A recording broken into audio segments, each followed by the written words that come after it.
Campaign 2020 is sponsored by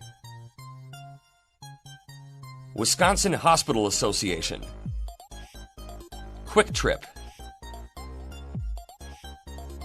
Wisconsin Counties Association, Wisconsin Realtors Association, and Wisconsin Operating Engineers Local 139.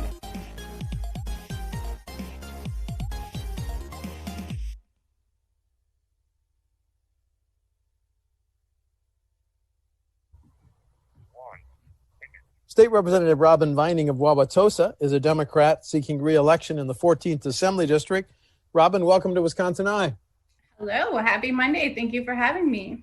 Well, I ask incumbents this. If you're re-elected, what's your top priority in the next session, please? Well, healthcare.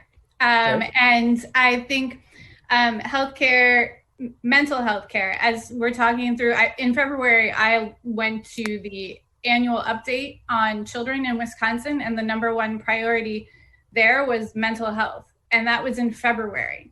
And then the pandemic hit, and we have seen a significant increase in what was already our number one crisis, according to children in Wisconsin.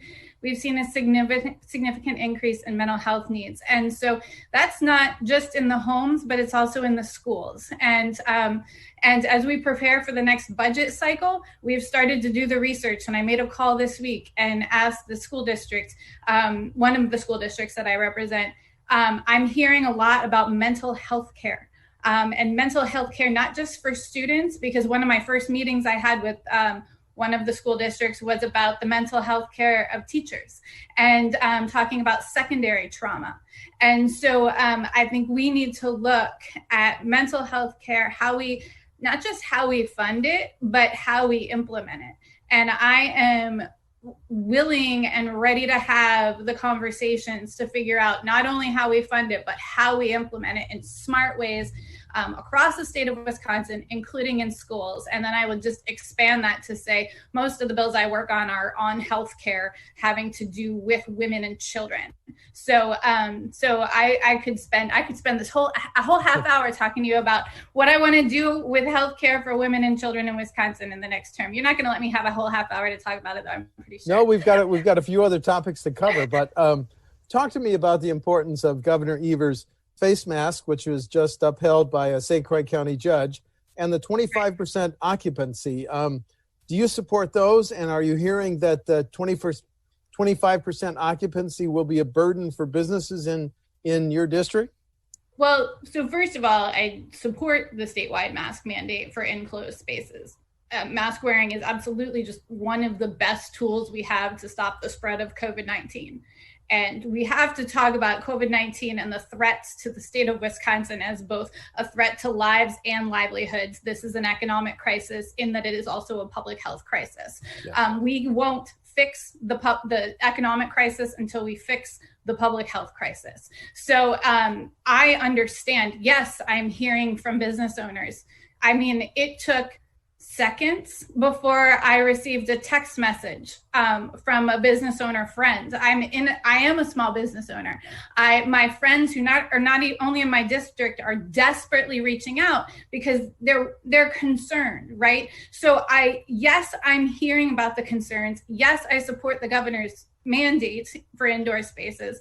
Yes, I hear and understand concerns about the occupancy. The city of Wauwatosa had already implemented some limits, as well as the city of Milwaukee, and I represent Milwaukee, Wauwatosa, and Brookfield. So I listen and am sensitive to all three cities that I represent. And I think it's my job to listen and also to take the data and figure out what I think is best. And I think public health crisis is linked to economic crisis, and we won't end the economic crisis till we end the public health crisis. So I believe that I am working on both of those at the same time by supporting the mask mandate. With more than 920 people hospitalized with COVID in Wisconsin, and we've seen the role that hospitals play in the next state budget, do hospitals deserve to be an even greater priority than they may be in the current budget, Robyn? Well, I mean, I would assume that that you're not just talking about the hospitals, but all the healthcare workers in the hospitals as well. Sure. And I wrote the Healthcare Heroes Bill during COVID because we need to take care of our frontline healthcare workers while they're taking care of us, while they're risking their lives to take care of us. We need to make sure that they have hazard pay, sick pay, and healthcare. Because some of them don't even have healthcare while they take on healthcare risks, taking care of us in healthcare.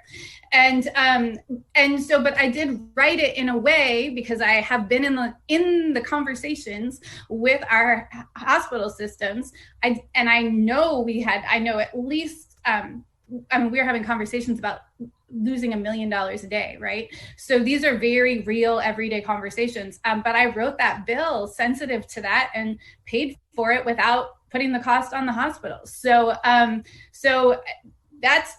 we need to have these conversations in the next round. Absolutely. Again, healthcare is top line for me. Did you pay for that bill by expanding Medicaid? Is that one of the ways you paid for it? Okay, just to clarify. Mm-hmm. What about the bill of Representative Bourne and Senator Kappinger? Excuse me. If you're a business, a charity, an organization, and you follow COVID-19 protocols, you could not face a COVID-19 lawsuit. Is that a bill you'd vote for or against? Well, I think the problem with that bill, with the Kappinger-Bourne bill, is that it's limited to public health orders. And Republicans have ensured that there are very few of those. So, of course, businesses that do the right thing shouldn't have to face frivolous lawsuits, but it is up to the judge and jury to decide. And I think it's important that people who have been harmed get their day in court. But again, top line, I think it is up to all of us to work together to combat the virus. Okay. The Federal Reserve just reported that in the second quarter, Wisconsin's gross domestic product dropped by 8%. This raises questions about our tax collections. I'll make up a number. If we don't collect because of the pandemic $1 billion in tax collections in this fiscal year, how would you fill that shortfall? What do you think I'm going to say, Steve? First of all, step one, we need to expand Medicaid. Okay. So that's hundreds of millions of dollars sitting on the table. It's $1 billion of taxpayer money, federal taxpayer dollars that are sent to subsidize the states around us every year, $1 billion, and we need to bring that money home. Okay. The Governor's People's Maps Commission just started meeting. You support that as the best way to draw congressional and district lines, correct? Why? My bill or the Governor's People's Maps Commission? Talk about why don't you talk about your bill? Well, okay. Well, so both my bill and the Governor's Commission are designed to present to the legislature a nonpartisan map. I think it is really important that legislators are not protecting their jobs by drawing the maps. I think that it's really important that our constituents, that voters are choosing their politicians and that politicians are not choosing their voters. So I do support a nonpartisan redistricting commission. And I am, if we couldn't, I did get 5 times as many Republicans on my bill as the previous session, but if we couldn't get that bill passed, then the People's Maps Commission is our next step, right? We have to keep fighting to make sure that the maps are by the people for the people. Okay. The debate over policing reforms that's played out nationally over the last 6 months and in Kenosha, the speaker's going to form a task force. Senator Van Wanggaard has bills. The governor's got 9 bills. The Black Caucus has bills. Here's my question. What specific policing reforms do you believe should be enacted into law? Which specific reforms? Yes. Well, first and foremost, I think we need to talk about common grounds. We know that we have common ground on some of these bills. I'm not sure where the common ground is because we haven't been allowed to have the debate. So in my conversations with people who have been in the room with each other, the proverbial Zoom room, we know we have common ground. We know that we have common ground with this. The fact that the speaker started the task force is a good thing in the sense that he knows that we need to create change. I always approach change as where's the common ground first. And as I've researched the governor's bills, and that's what I'm looking for. Where's the common ground first? Because those are the first pieces that we can probably move the fastest. And so for me, the question is, when do we get to debate the bills? Okay. As more and more states, including Illinois, legalize medical and recreational marijuana, what's your position, please? On the whole medical and both. Recreational? Yes, both, please. Well,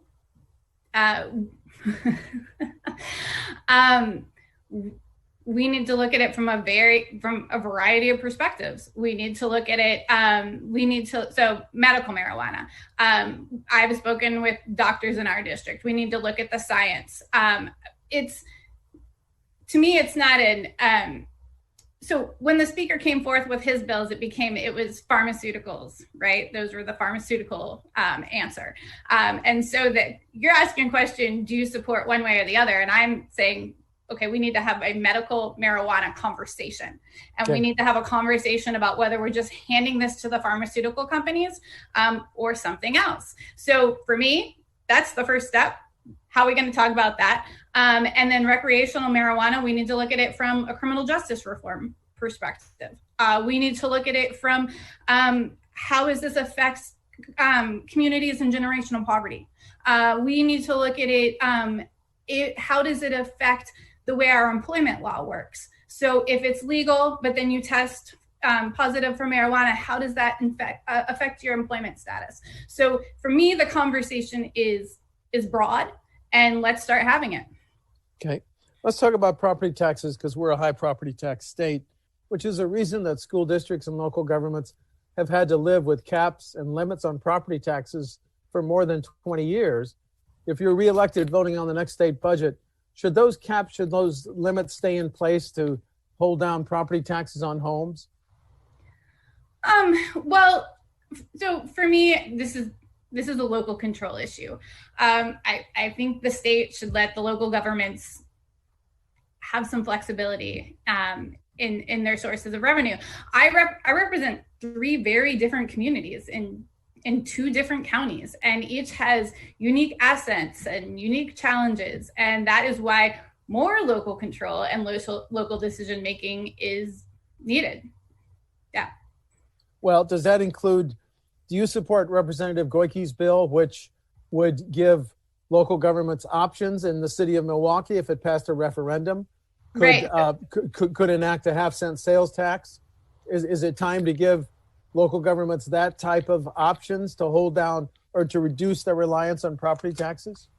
Well, referendums are helpful, right? Because it gives the voice to the people. So we're saying let's restore local control and let's give the voice back to the people. I'm a strong proponent for making sure that state officials don't get into the business of local municipalities, and that we restore the voice to the people as much as possible. Last year, the governor recommended, as you know, raising the gasoline tax. I think you wanted 8 cents increase. The gas tax is now 30.9 cents per gallon. Could you vote to raise a gas tax to stabilize how we pay for bridges and highways? Well, we don't get to vote on little parts on each section of the budget, right? It matters. Right. It matters how the entire budget is formed. The governor proposed that. He proposed it, and the Republicans changed the budget completely. So at the end of the day, it matters what the entire giant budget looks like. And that's what we vote on. We talked about local government. So let me ask you this. If a school district or a local government planned a major public works project, should they have to give a preference to Wisconsin businesses? Should they have to give a preference to Wisconsin businesses for how we spend taxpayer dollars? Do we have the option to spend taxpayer dollars and put them right back into our communities? So actually, my small business portal is part of the small business portal is designed so that we make bidding easier for local Wisconsin businesses, so that it's easier for them to bid, which drives up generally the number of businesses that bid on contracts, which drives the price, the revenue up for the small businesses, but the price down for the taxpayer dollar, for the local municipalities and the taxpayers. So we would save money for the taxpayers. We would increase revenue for our local small businesses in Wisconsin, and we'd be supporting our local economies. Those sound like pretty good things to me. Understand. Final question. Differences between you and your opponent on November 3, please. Sure. Well, I guess, so I wrote the Fair Maps bill. I believe in bringing fairness back to government. I wrote the Epi Access bill to make an epinephrine more affordable, and as we found out in the process, to make sure that it's actually on every ambulance in Wisconsin. I wrote the Pregnancy Protection Act to make sure that no woman is kicked off of her health insurance for being pregnant if President Trump kills the ACA. And I wrote the Universal Changing Tables bill to support families with disabilities and their right to a more dignified and healthy life in Wisconsin. And I have written and supported over 200 bills and resolutions in my first term. And she's shown up to run for office without a single proposal and without a single event with public access to her as a candidate. I am here to work. I am here to respond to the needs of the people. I am here to run an office that cares desperately, not just about policy, but the lives that those policies affect. And I am here to listen to the voice of the people and make myself accessible. So in the next 23 days, I would love to see more of that from her. Thank you. State Representative Robyn Vining of Wauwatosa is a Democrat seeking re-election in the 14th Assembly District. Robyn, thank you for talking to WisconsinEye. Thank you for having me. Have a nice afternoon. Thank you. You too. Thanks. Campaign 2020 is sponsored by Wisconsin Hospital Association, Quick Trip,